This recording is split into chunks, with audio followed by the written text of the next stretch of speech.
ছিল মূল প্রশ্ন।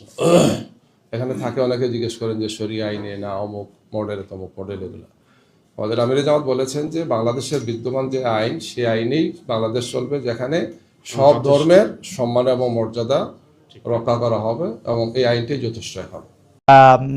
ইসলামী শাসন আন্দোলন যদি ক্ষমতায় নির্বাচনে জিতে ক্ষমতায় যেতে পারে, তাইলে কি আপনারা শরিয়া চালু করবেন কিনা, যেটা আমাদের প্রথমে আপনি আলোচনা করেছিলেন?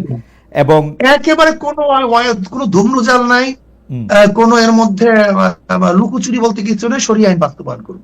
তার মানে তো এবং আমি মনে করি শরিয়া আইন বাস্তবায়নের মাধ্যমে তার মানে একটা খেলাফত সৃষ্টি চালু হবে, তাই তো?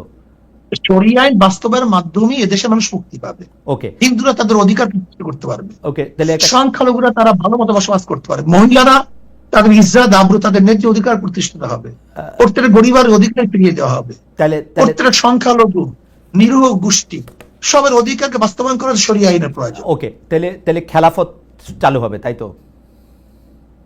শরিয়া আইন এর মধ্যে ব্যাপকতা অনেক বেশি। ইসলামী আইন, তখন কি ইসলামী ল, তখন কি আর খলিফা নির্বাচনের ব্যবস্থা থাকবে, নাকি খলিফা বায়াতের মাধ্যমে একজন থেকে? খলিফা তো শোনেন, খলিফা যে কাজটা করে তার নাম খেলাফত। হ্যাঁ, যেমন খুতবা জিনিসটা কি? খতিব যে কাজটা করে তার নাম খতিব, যেটা বলে সেটা খুতবা।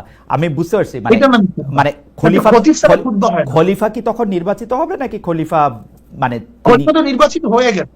খলিফাতে নির্বাচিত হওয়ার আগে খেলাফত হয় না, আগে নেতা নির্বাচিত হওয়ার পরে খেলাফত হয়। মানে সেটা তো আসলে ঠিক, মানে সেটা কি নির্বাচন নাকি সিলেকশন? কারণ হচ্ছে আমরা ইসলামের যে প্রথম, আমরা ইসলামের 4 খলিফা 4 ধরনের নির্বাচিত হয়েছে। কার দ্বারা নির্বাচিত হয়েছে?